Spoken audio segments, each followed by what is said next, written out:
Greetings every one. இது ஒரு புதிதான பைபிள் காலேஜ் கோர்ஸ். இந்த கோர்ஸோட பேர் ஆங்கிலத்தில் ஓல்ட் டெஸ்டமெண்ட் ஹிஸ்ட்ரி அப்படின்னு சொல்லுவாங்க. அதாவது பழைய ஏற்பாட்டினுடைய வரலாறு. இந்த பழைய ஏற்பாட்டினுடைய வரலாறு அப்படின்ற கோர்ஸில் மொத்தமாக 12 பழைய ஏற்பாட்டின் புஸ்தகங்களை நம்ம பார்க்கறதுக்கு சித்தமாக இருக்கிறோம். இந்த கோர்ஸில் 12 புஸ்தகங்களை பார்க்க போகிறதில்ல.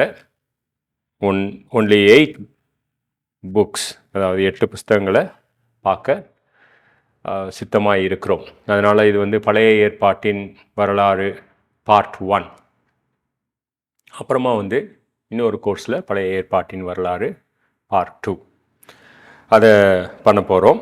இந்த 8 புஸ்தகங்கள் என்னென்ன அப்படின்னு கேட்டிங்கன்னா, யெஷுவா, நியாயாதிபதிகள், ரூத், 1 சாமுவேல், 2 சாமுவேல் மற்றும் எஸ்ரா, நெகமியா, எஸ்தர். பழைய ஏற்பாட்டின் வரலாறு 2வது பகுதியில் 1 ராஜாக்கள், 2 ராஜாக்கள் மற்றும் 1 நாளாகவும் 2 நாளாகவும் 4 புஸ்தகங்களை பார்ப்போம். ஸோ இந்த 8 புஸ்தகங்களை குறித்து பார்க்க போகிறோம். இந்த 8 புஸ்தகங்களும் பழைய ஏற்பாட்டினுடைய வரலாற்றை குறிக்கக்கூடியது. அதாவது இஸ்ரவேல் தேசத்தினுடைய வரலாறும், கர்த்தர் எவ்விதமாக இஸ்ரவேல் தேசத்தோடு இடைப்பட்டார் அப்படின்றத குறித்தும் இந்த புஸ்தகங்களில் பார்க்க போகிறோம். முதல் 5 புஸ்தகங்கள் மோசேயினுடைய எழுத்துக்கள். அதை தோரா அப்படின்னு சொல்லுவாங்க. இங்கிலீஷில் பென்டிடியூக். அடுத்து வரக்கூடிய 12 புஸ்தகங்கள் தான் இந்த பழைய ஏற்பாட்டின் வரலாறு. பழைய ஏற்பாட்டின் வரலாறு முடிஞ்சோன்னா அடுத்து வர 5 புஸ்தகங்கள் யோபு, சங்கீதம், நீதிமொழிகள், பிரசங்கி மற்றும் உன்னத பாட்டு. அதை பொயட்டிக் புக்ஸ் அப்படிம்பாங்க.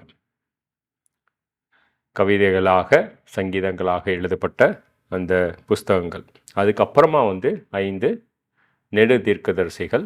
அதுக்கு அடுத்து வர்றது 12 குறுகிய தீர்க்கதரிசிகள். மொத்தம் 39 புஸ்தகங்கள் பழைய ஏற்பாட்டில் இருக்கு. இன்னைக்கு நம்ம முதலாவது புஸ்தகமாக பழைய ஏற்பாட்டின் வரலாற்றில் யெஷுவாவை பார்க்க போகிறோம். இந்த யெஷுவா புஸ்தகம் ரொம்ப இன்ட்ரெஸ்டிங்கான புஸ்தகம். இந்த புஸ்தகத்தில் என்ன நடக்குதுன்னு, மோசே மரித்து போனான். இப்பொழுது இஸ்ரவேலின் தலைமையாக இருக்கக்கூடிய நபர் யெஷுவா. அவங்க யோர்தானுடைய நதிக்கரைக்கு இப்புறமாக இருக்கிறாங்க. இந்த யோர்தானுடைய நதிக்கரையை கடந்து கர்த்தர் கொடுத்த அந்த கானானிய தேசத்தை கைப்பற்றி அங்குள்ள எதிரிகளை விரட்டி அடித்து வீழ்த்தி சங்ககாரம் பண்ணி அந்த தேசத்தை பங்கிடக்கூடிய அந்த ஒரு பொறுப்பு யெஷுவாவுக்கு இருக்கிறது. ஆனால் மோசே மரித்து போனான். இதில் இன்னொரு பகுதி என்னென்னா, ரூபனியர் மற்றும் மனாசேவின் பாதி கோத்திரத்தார்,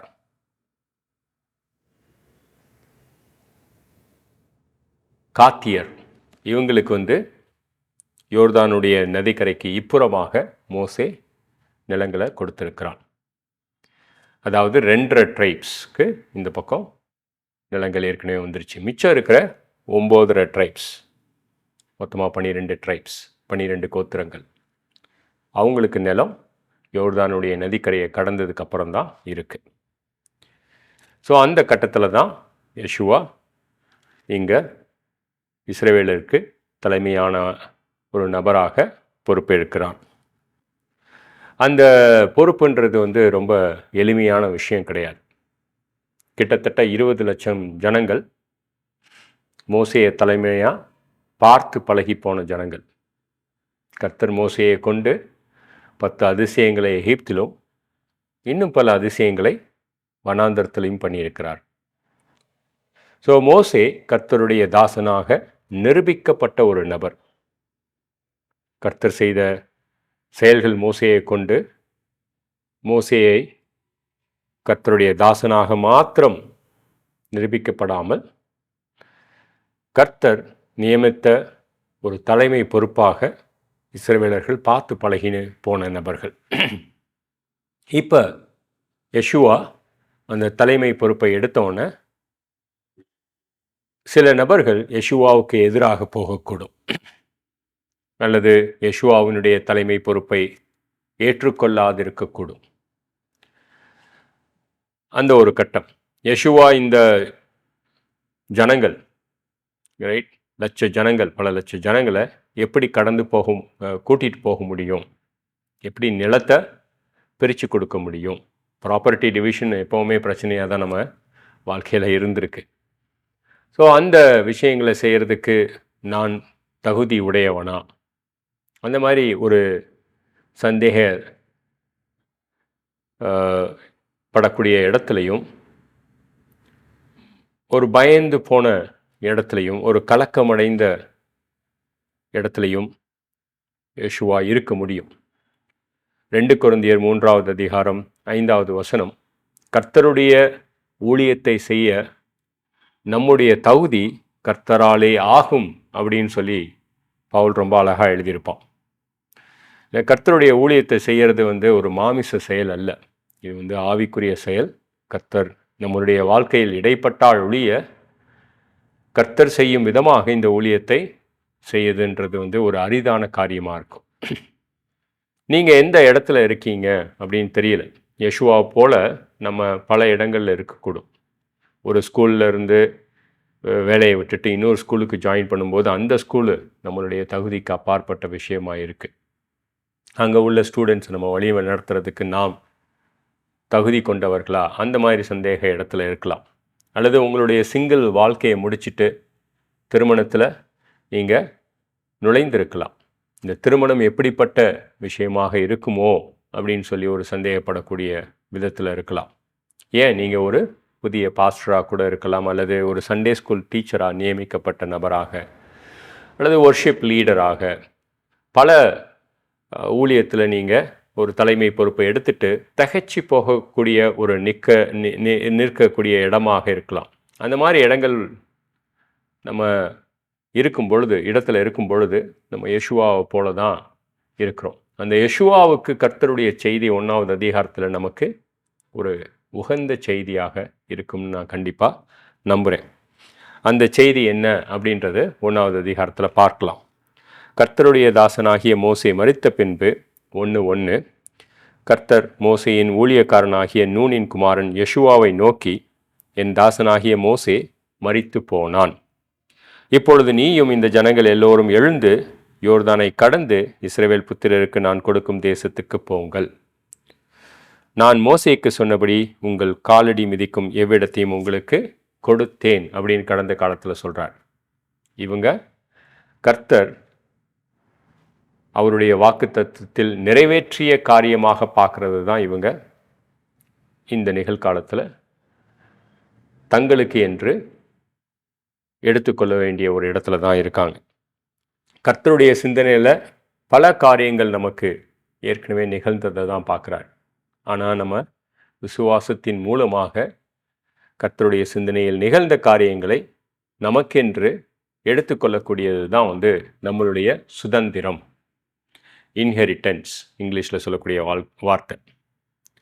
ஸோ இன்ஹெரிட்டன்ஸ் அப்படின்றது என்னுடைய ஓனான ஒரு பொருள் அல்ல. இன்ஹெரிட்டன்ஸ்ன்றது எனக்கு கொடுக்கப்படக்கூடிய ஒரு பொருள்.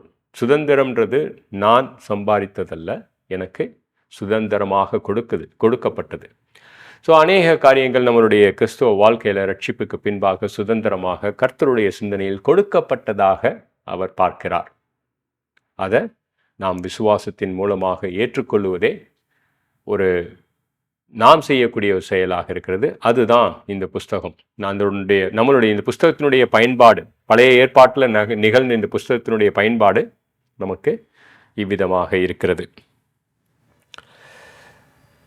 5வது வசனம், நீ உயிரோடு இருக்கும் நாளெல்லாம் ஒருவனும் உனக்கு முன்பாக எதிர்த்து நிற்பதில்லை. நான் மோசேயோடு இருந்தது போல உன்னுடன் இருப்பேன். உன்னை விட்டு விலகுவதும் இல்லை, உன்னை கைவிடுவதும் இல்லை. பலங்கொண்டு திடமானதாயிரு. இந்த ஜனத்தின் பிதாக்களுக்கு நான் கொடுப்பேன் என்று ஆணையிட்ட தேசத்தை நீ இவர்களுக்கு பங்கிட்டு கொடுப்பாய். பலம் கொண்டு திடமனதாய் இரு அப்படின்றது நான் என்னுடைய மாம்சத்தில் செய்யக்கூடிய காரியம் அல்ல. ஒருவேளை நான் பயந்து போகக்கூடிய பயப்படக்கூடிய நபராக இருந்தால் பலம் கொண்டு திடமனதுள்ளவனாய் இரு அப்படின்னு கர்த்தர் என்கிட்ட சொல்லும் பொழுது அந்த பயத்தை மறைச்சிக்கிட்டு நான் நடிக்க வேண்டியதுன்ற அவசியம் இல்லை.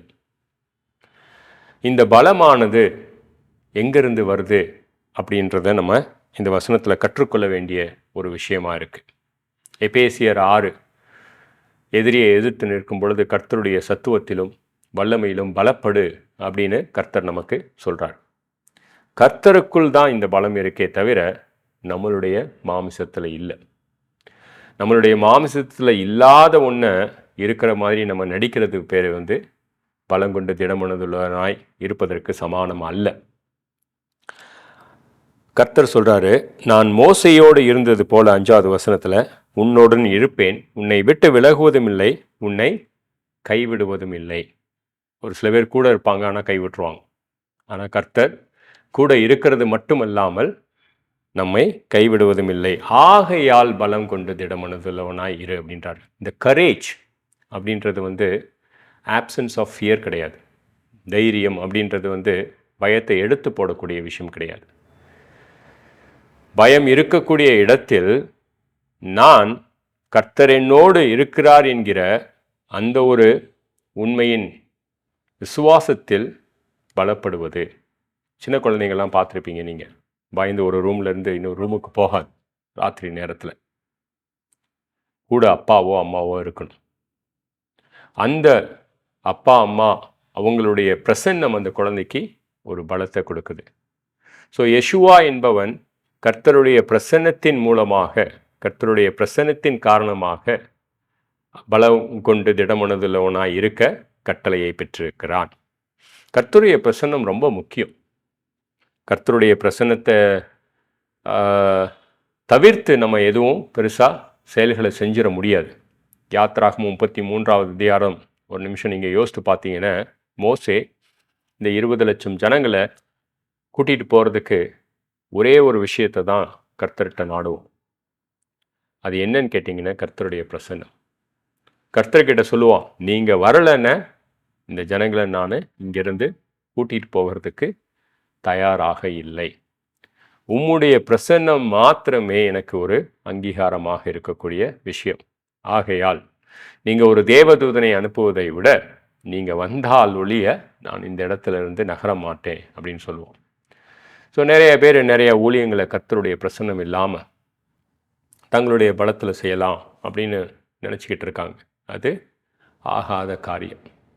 நம்மளுடைய பலம், நம்மளுடைய திட மனது எங்கேருந்து வருதுன்னு கர்த்தர் என்னோடு இருக்கிறார் என்கிற அந்த விசுவாசத்திலிருந்து.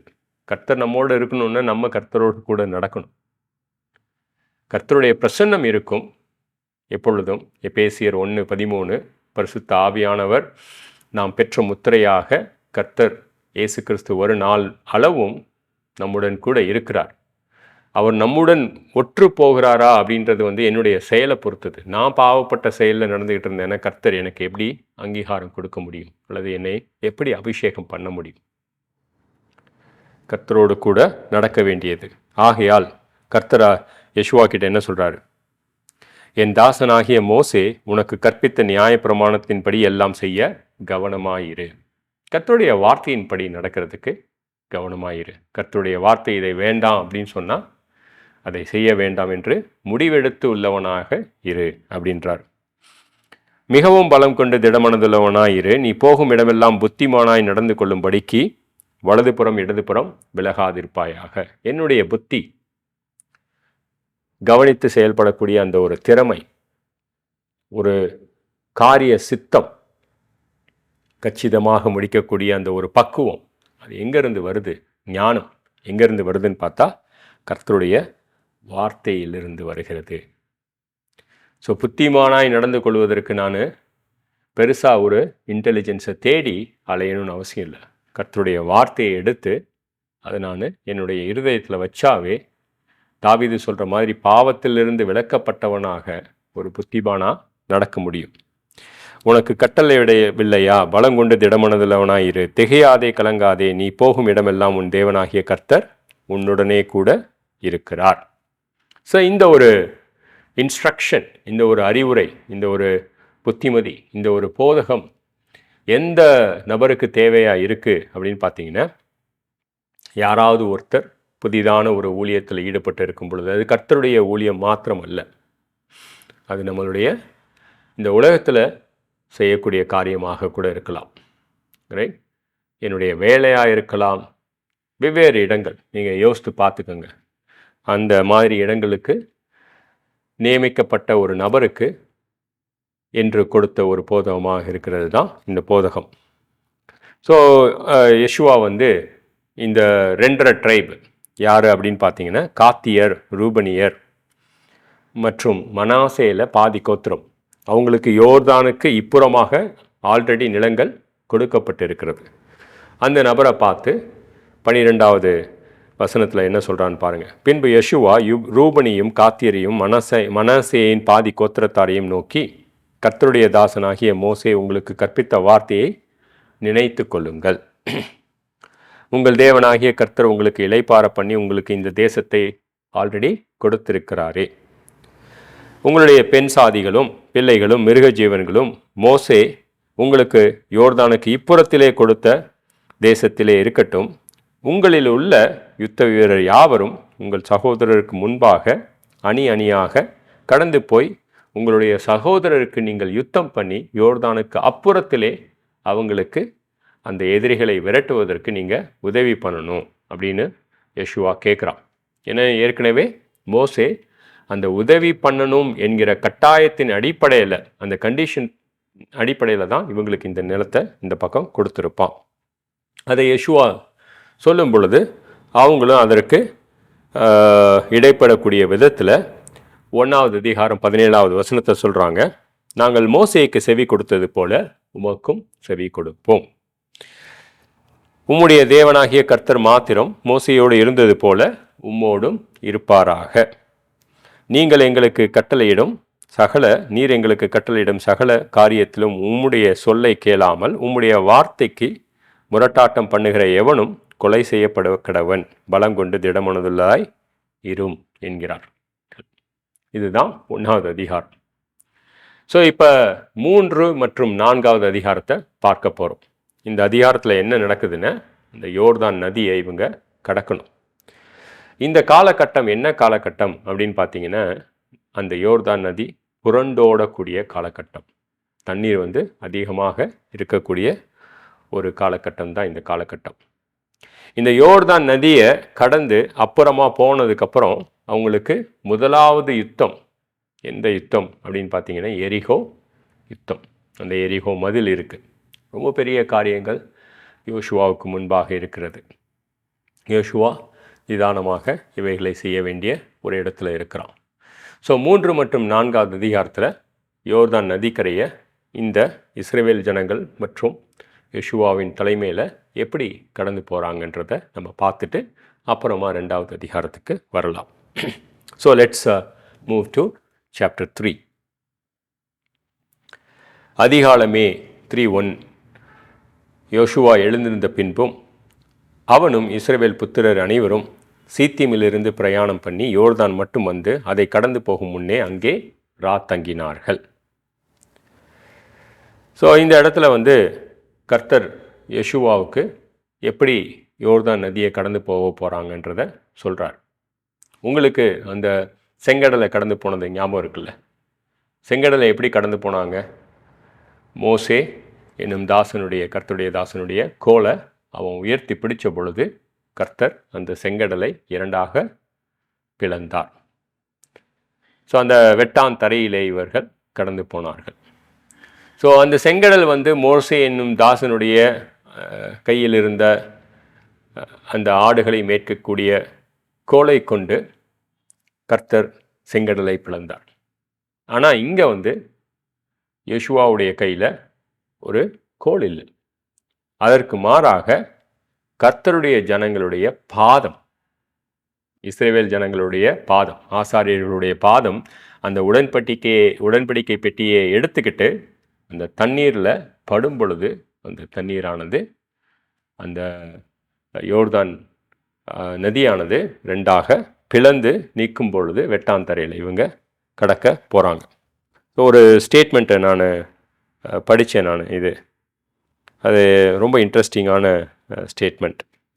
ஒரு நிமிஷம் அதை பார்க்கலாம்.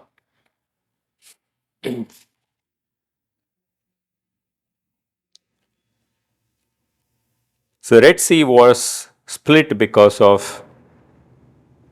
the rod of Moses, but Jordan was split because of the feet of the people. தமிழில் சொல்லணுன்னா செங்கடல் பிளந்ததுக்கு காரணம் மோசேயினுடைய கையில் இருந்த அந்த கோல். யோர்தான் நதி பிளந்ததுக்கு காரணம் ஜனங்களுடைய கால்கள். ஸோ நிறைய காரியங்களில் நம்ம விசுவாசத்தின் அடிப்படையில் எப்படி இந்த ஆசாரியர்கள் தண்ணியில் போய் நின்னாங்களோ, நின்னதுக்கப்புறம் யோர்தான் நதி கரை பிறந்ததோ நமக்கும் நடக்கும். நம்மளும் அந்த விசுவாசத்தினுடைய அடியில் ஒரு ஸ்டெப் எடுத்து வைக்கும் பொழுது அந்த காரியத்தை அவர் வாய்க்க பண்ணுவார். அந்த காரியத்தை வாய்க்க பண்ணுறதுக்கு நான் ரொம்ப நேரம் தாமதித்து நிற்கணும்னு அவசியம் இல்லை. தாமதிக்க வேண்டிய காரியங்கள் உண்டு. எல்லா காரியங்களும் தாமதிக்கக்கூடிய காரியங்கள் இல்லை. ஒரு சில காரியத்தில் கர்த்தர் என்ன எதிர்பார்ப்பார்னா, விசுவாசத்தில் நீ முதல் அடி எடுத்து வை, மிச்சமுள்ள காரியத்தை நான் வாய்க்க பண்ணுறேன் அப்படிம்பாரு. ஸோ இங்கே கர்த்தர் கொடுத்த ஒரு காரிய சித்தி அப்படின்னா, இவங்க விசுவாசத்தில் அந்த அடியை எடுத்து வைக்கணும் என்பது. 3வது அதிகாரம் 4வது வசனம், உங்களுக்கும் அதற்கும் இடையே, யோர்தான் நதிக்கும் இடையே இது அந்த கர்த்தருடைய பெட்டிக்கும் இடையே 2000 முழ தூரம் இடம் இறக்க வேண்டும். நீங்கள் நடக்க வேண்டிய வழியை அறியும்படிக்கு அதற்கு சமீபமாய் வராதிருப்பீர்களாக. கர்த்தருடைய பெட்டிக்கு மேலே போய் இவங்க பக்கத்தில் நின்னாங்கன்னா மற்றவங்களுக்கு கர்த்தருடைய பெட்டி தெரியாமல் போயிடும். அதனால் 2000 முழம் அடி தூரம் இருக்கணும். ஸோ தட் எல்லாருமே பின்னாடி இருக்கிறவங்க கூட அந்த கர்த்தருடைய பெட்டி போகிறத பார்க்க முடியும். மேலும் அந்த உஸ்ஸா அப்படின்றவன் தாவீது கர்த்தருடைய பெட்டியை எடுத்துகிட்டு வரும்பொழுது அது மேலே விழுந்து அந்த ஒரு மரணம், அந்த பெட்டிக்குரிய அந்த அதிகாரம், அதற்குரிய ஸ்தானம் கர்த்தருடைய ஜனங்கள் கர்த்தருடைய பிரசன்னத்திற்கு கொடுக்க வேண்டிய ஒரு இடத்துல தான் இருக்காங்க. ஸோ யெஷுவா ஜனங்களை நோக்கி உங்களை பரிசுத்தம் பண்ணி கொள்ளுங்கள் அப்படின்னு சொல்கிறான். ஸோ உடன்படிக்கை சுமக்கிற ஆசாரியை பார்த்து 3வது அதிகாரம் 8வது வசனம், நீங்கள் யோர்தான் தண்ணி ஓரத்திலே சேரும் பொழுது யோர்தானில் நில்லுங்கள் என்று கட்டளையிடுவாயாக என்றார். யெஷுவா இஸ்ரவேல் புத்திரரை நோக்கி, நீங்கள் இங்கே சேர்ந்து உங்கள் தேவனாகிய கர்த்தருடைய வார்த்தையை கேளுங்கள் என்றான். அப்புறம் சொல்கிறான் 3:11, இதோ சர்வ பூமிக்கும் ஆண்டவராய் இருக்கிறவருடைய உடன்படிக்கை பெட்டி உங்களுக்கு முன்னே யோர்தானிலே போகிறது. 3:13, சம்பவிப்பது என்னவென்றால் சர்வ பூமிக்கும் ஆண்டவராகிய கர்த்தருடைய பெட்டியை சுமக்கிற ஆசாரியர்களின் உள்ளங்கால்கள் யோர்தானின் தண்ணீரிலே பட்ட மாத்திரத்திலே மேலே இருந்து ஓடி வருகிற யோர்தானுடைய தண்ணீர் ஓடாமல் ஒரு குவியலாக நிற்கும். அவங்க தண்ணியில் காலை நினைக்கணும். அந்த காரியத்தில் முதல் அடியை இவங்க எடுத்து வைக்கணும். அவங்க தண்ணியில் காலை நினைக்கலைன்னா யோர்தான் பிளக்காது. கர்த்தருடைய பெட்டியை எடுத்துகிட்டு போகிற அந்த ஆசாரியர்கள் தண்ணீரிலே பாதங்களை வைக்க வேண்டும். நம்மளும் அந்த விசுவாசத்தினுடைய அடியை எடுத்து வைக்கும் பொழுது கண்டிப்பாக அந்த காரியம் வாய்க்கும். கர்த்தர் வாய்க்க பண்ணுவார். தாமதிக்க வேண்டிய காரியங்களுக்கு தாமதமாக இருப்பதும், விசுவாசத்திலே அடியெடுக்க வேண்டிய காரியங்களுக்கு விசுவாசத்திலே அடியெடுத்து வைப்பதும் ஒரு விசுவாசினுடைய செயலாக இருக்கிறது. எதற்கு தாமதிக்கணும், எதற்கு விசுவாசத்தில் அடியெடுத்து வைக்கணும்னு கர்த்தரை கேளுங்க. அதன்படி நம்ம நடந்துக்கலாம். ஸோ இவங்க அதுபடி போகிறாங்க.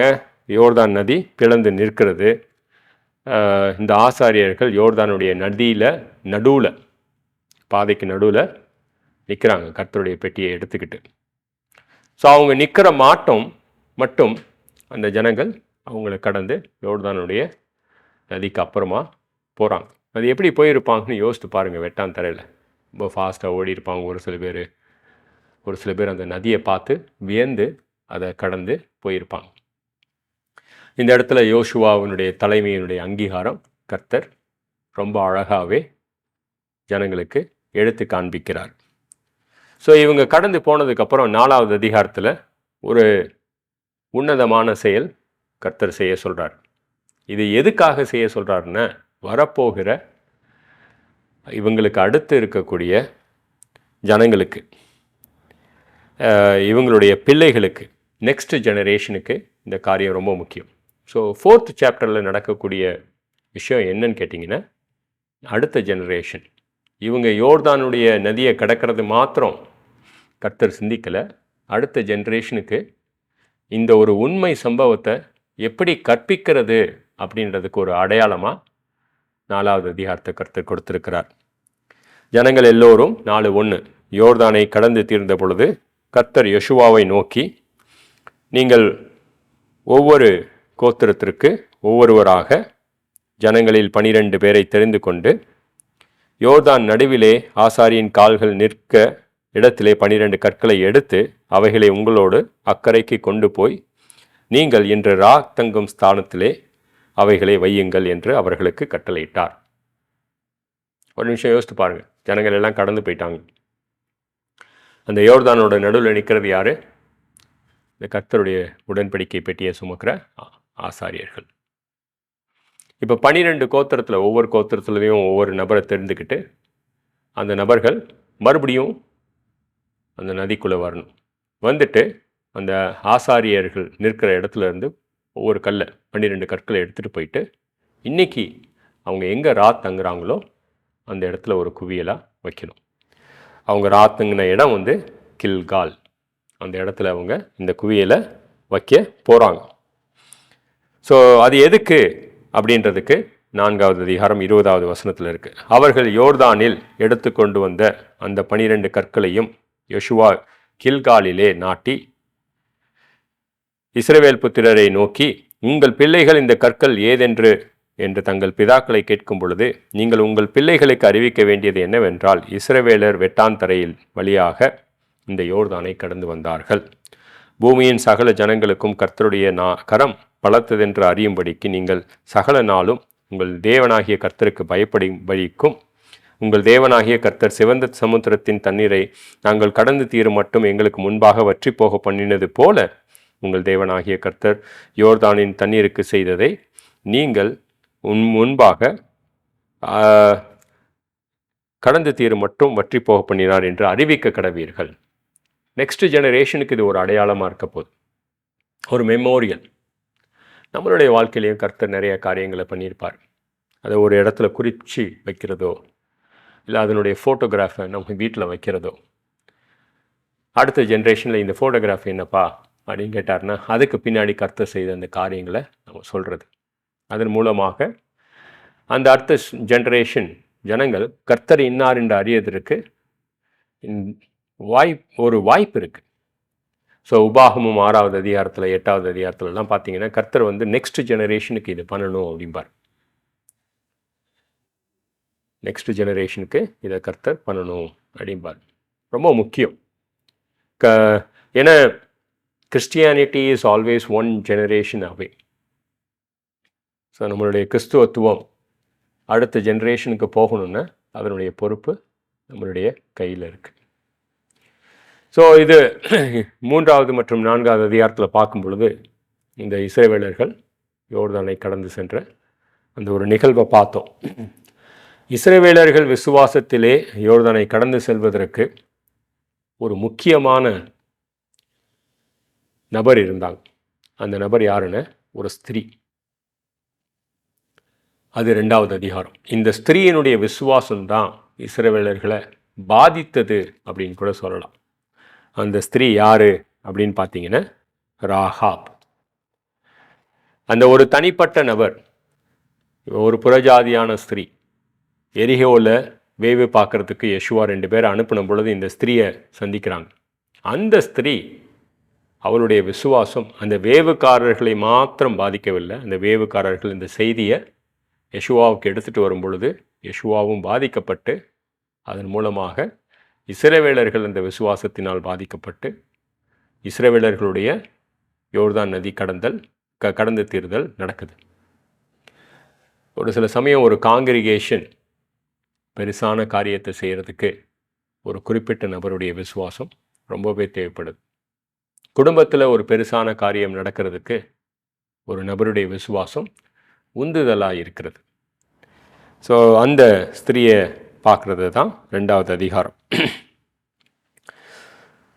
2:1 நூனின் குமாரனாகிய யெஷுவா சீத்தீமிலிருந்து வேவுக்காரராகிய 2 மனுஷரை ரகசியமாக வேவு பார்க்கும்படி அனுப்பி, நீங்கள் போய் தேசத்தையும் எரிகோவையும் பார்த்து வாருங்கள். அவர்கள் போய் ராகாப் என்னும் பேர் கொண்ட வேசியின் வீட்டுக்குள் பிரவேசித்து அங்கே தங்கினார்கள். இவங்க எரிகோ பட்டணத்தில் வந்து அந்த வேசியினுடைய வீட்டில் தங்கின செய்தி வந்து எரிகோவனுடைய ராஜாவுக்கு சொல்லப்படுறது.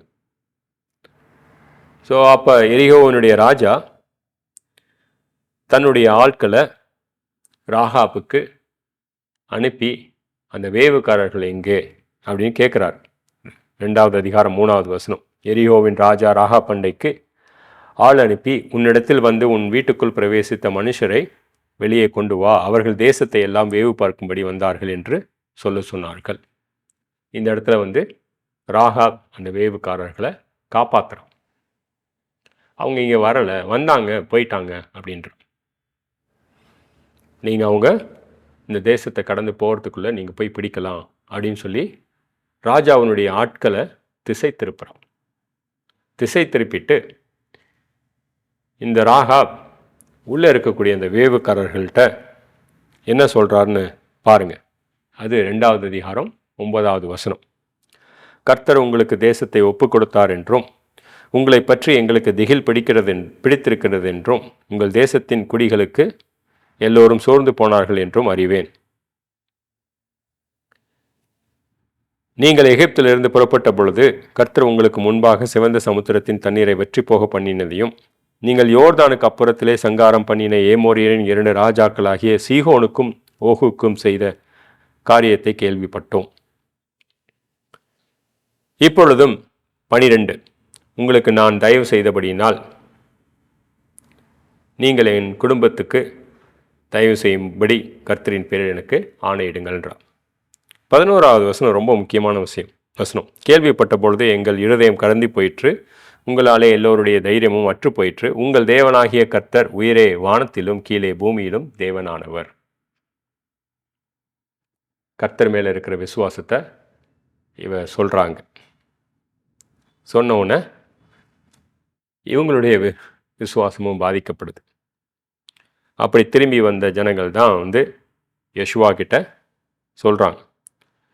2வது அதிகாரம் 23. அந்த 2 மனுஷரும் திரும்பி மலையிலிருந்து இறங்கி ஆற்றை கடந்து நூனின் குமாரனாகிய யெஷுவானிடத்தில் வந்து தங்களுக்கு சம்பவித்த யாவத்தையும் அவனுக்கு தெரிவித்து, கர்த்தர் தேசத்தை எல்லாம் நம்முடைய கையில் ஒப்பு கொடுத்தார், தேசத்தின் குடிகள் எல்லாம் நமக்கு முன்பாக சோர்ந்து போனார்கள் என்று அவனுடனே சொன்னார்கள். அதுக்கப்புறம் பார்த்தீங்கன்னா தான் இந்த 3-4 எவ்வளவு உன்னதமான ஒரு விஷயம்.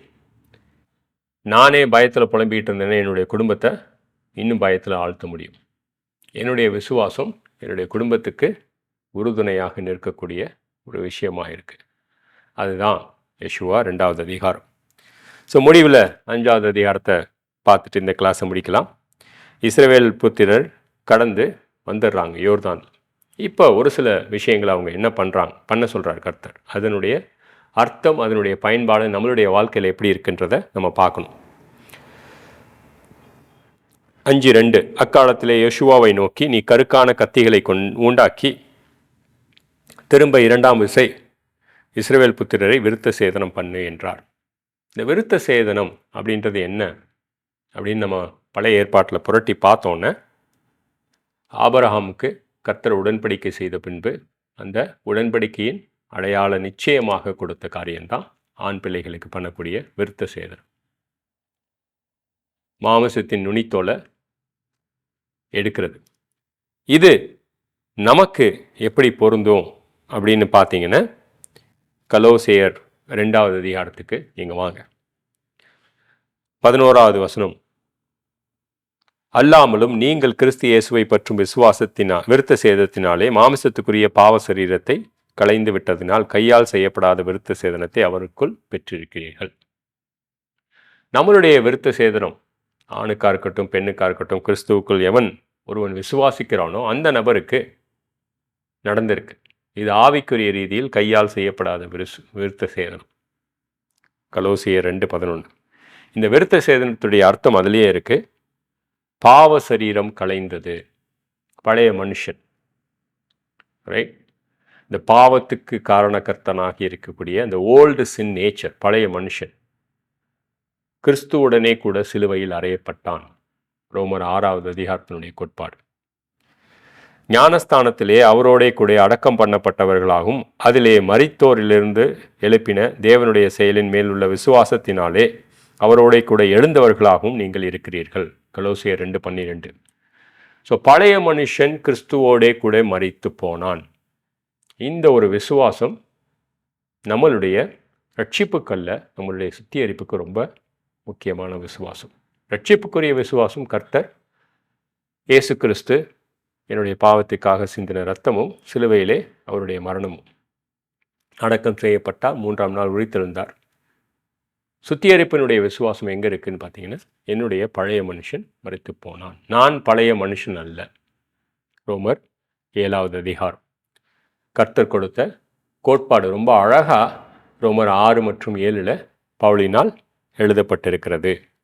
ஸோ யோர்தான் நதிக்கரையை கடந்து வந்த பின்பு அந்த ஒரு செயல், என்னுடைய பழைய மனுஷன் களைந்தெடுக்கப்பட்டான், ரைட்?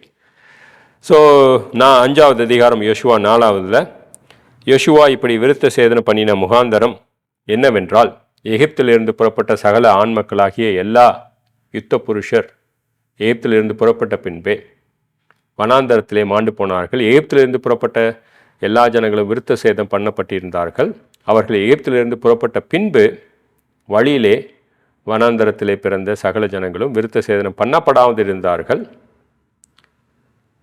கர்த்தருடைய சத்தத்திற்கு கீழ்ப்படியாமல் போன எகிப்திலிருந்து புறப்பட்ட யுத்த புருஷராகிய யாவரும் மாண்டு போல மட்டும் இஸ்ரவேல் புத்திரர் 40 வருஷம் வனாந்தரத்திலே நடந்து திரிந்தார்கள். கர்த்தர் எங்களுக்கு கொடுக்கும்படி அவர்களுக்கு ஆணையிட்ட பாலும் தேனும் ஓடுகிற தேசத்தை அவர்கள் காண்பதில்லை என்று கர்த்தர் ஆணையிட்டிருந்தார். ஸோ 9வது வசனம், கர்த்தர் யோசுவாவை நோக்கி, எகிப்தினுடைய நிந்தை, இந்த பழைய நிந்தை, பழைய மனுஷன், ரைட், உங்கள் மேல் இராதபடிக்கு புரட்டி போட்டேன் என்றார். அதற்குரியதான் விருத்த சேதனம். அதுக்கப்புறம் என்ன பண்ணுறாங்க? பஸ்கா பண்டிகையை கொண்டாடுறாங்க. 5வது அதிகாரம் 10வது வசனம், இஸ்ரவேல் புத்திரர் கில்காலிலே பாளையம் இறங்கி மாதத்தின் 14ஆம் தேதி அந்த நேரத்தில் எரிகோவின் சமான வெளிகளிலே பஸ்காவை ஆசரித்தார்கள். இது நமக்கு என்ன அப்படின்னு பார்த்தீங்கன்னா, கர்த்தருடைய ரட்சிப்பு, கம்யூனியன், நம்ம திருவிருந்து கொண்டாடுறோம்ல, அது மாதிரி.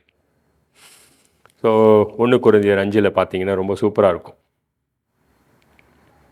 7வது வசனம், ஆகையால் நீங்கள் புளிப்பில்லாதவர்களாக இருக்கிறபடியினாலே. புளிப்பில்லாதவர்கள்னா என்னது? நம்ம எலுமிச்சம்பழம் இல்லை, புளிப்பில்லாதவர்களாக இருக்கிறதுக்கு. புளிப்பில்லாதவர்களாக இருக்கிறாருன்னா நம்மளுடைய பழைய மனுஷன் களைந்தெடுக்கப்பட்டான் சிலுவையிலே. அதுக்கு பேர் தான் புளிப்பில்லாதவர்களாக இருக்கிறோம். புதிதாய் பிசைந்த மாவாக இருக்கும்படி பழைய புளித்த மாவை புறம்பே கழித்து போடுங்கள். Put away the old man, ஏனெனில் நம்முடைய பஸ்காவாகிய கிறிஸ்து நமக்கு பலியிடப்பட்டாரே. ஸோ அந்த ஒரு பண்டிகை. அதுக்கப்புறமா 5வது அதிகாரம் 11வது வசனம், யெஷுவால புளிப்பில்லாத அப்பத்தையும் சுட்ட கதிர்களையும் புசித்தார்கள், ரைட்? மன்னா முடிஞ்சு போயிற்று. இவங்களுடைய ஜீவனுள்ள வாழ்க்கை உயிர்த்தெழுதலின் ஜீவனுள்ள வாழ்க்கையாக இருக்கிறது, ரைட்? ஸோ இதெல்லாம் முடிஞ்சதுக்கப்புறம் ஒரு செயல் நடக்குது. அந்த செயல் என்ன அப்படின்னு பார்த்தீங்கன்னா, யெஷுவா கர்த்தரை சந்திக்கிறான். இதுக்கு பேர் ப்ரீ இன்கார்னேட் கிரைஸ்ட். இயேசு கிறிஸ்து மாமிசமாக, அந்த வார்த்தை மாமிசமானதில் யோவான் 1:14, அதுக்கு முன்பாக பழைய ஏற்பாட்டில் தரிசனம் கொடுத்திருந்தார். ஆபிரகாமை ஒரு வழிப்போக்கராக சந்தித்தார். யாக்கோபை எப்படி சந்தித்தார்? ஒரு யுத்த வீரனாக, அவனோடு கூட சண்டையிடும்படியாக சந்தித்தார். தானியேலை சந்திச்சிருக்கிறார். யெஷுவாவை அதிபதியாக, கர்த்தருடைய சேனையின் அதிபதியாக சந்திக்கிறார். அது யெஷுவா 5:14. 13 பின்னும் யெஷுவா எரிகோவின் வெளியிலிருந்து தன் கண்களை ஏறெடுத்து பார்க்கும் பொழுது இதோ அவருக்கு எதிராக பட்டயம் உருவின ஒரு நபர் இருந்தார். அந்த நபரிடத்தில் போய், நீங்கள் எங்களை சேர்ந்தவரோ அல்லது எங்கள் சத்துருக்களை சேர்ந்தவரோ என்று கேட்டான் யெஷுவா. அதற்கு அவர், கர்த்தருடைய சேனையின் அதிபதி, ஐ எம் த லீடர், நான் கேங்கில் இருக்கக்கூடிய ஒரு சோல்ஜர் அல்ல. கர்த்தர் நம்ம காரில் பயணம் பண்ணக்கூடிய ஒரு பயணி அல்ல, நம்ம காரை ஓட்டக்கூடிய ஒரு நபர். நம்ம குடும்பத்தில் ஒரு நபர் அல்ல, நம்ம குடும்பத்தினுடைய தலைவர். காங்கிரிகேஷன் மெம்பர் அல்ல, சர்ச்சில் இந்த சபையினுடைய தலையானவர். அவர் அந்த மாதிரி பார்த்தோன்னா தான் நமக்கு லீடர்ஷிப்பில் எங்கே போகணும்னு தெரியும். அவரும் நம்மளோட கூட இருக்கிறாருன்னா சரிக்கு சமமானவராக இருந்து நம்ம அவரை கவனிக்காமையே போயிடுவோம். யெஷுவாவுக்கு இந்த ஒரு விஷயம் உணர்த்தப்பட்டது. 14 அதற்கு அவர், கர்த்தருடைய சேனையின் அதிபதியாய் வந்திருந்தேன். உடனே யெஷுவா அந்த இடம் பரிசுத்த இடம் என்று உணர்ந்து கொண்டான். எந்த இடம் பரிசுத்த இடம்? கர்த்தரை நான் என்னுடைய தலைமையானவராக பார்க்கிறது ஒரு பரிசுத்த இடம். அப்போ தான் அதை ஒர்ஷிப் பண்ணவே முடியும். முன்னாடி இருக்கக்கூடிய வார்ஃபேர், போராட்டத்துக்கு முன்னாடி கர்த்தரை பணிந்து கொண்டு அவரை துதிப்பது என்பது ஒரு முக்கியமான காரியமாக இருக்கிறது. So we end the class, first class. அடுத்த கிளாஸில் 6வது அதிகாரத்திலிருந்து 12வது அதிகாரம் வரைக்கும் பார்க்கலாம். 3வது கிளாஸில் யெஷுவாவில் இருக்கக்கூடிய மிச்சமுள்ள அதிகாரங்கள் 13லிருந்து 24 வரைக்கும். ஆமென். ஜெபிக்கலாம். Father, we want to thank you for this beautiful class. We pray that you would help us to understand the words of this class and write them in our hearts. கர்த்தாவே, இந்த வார்த்தைகளை எங்களுடைய இருதயத்தின் பலகையில் எழுதி எங்களை மறுரூபப்படுத்துமாறு ஜெபிக்கிறேன். இயேசு கிறிஸ்துவின் நாமத்திலே ஜெபிக்கிறேன். ஆமீன்.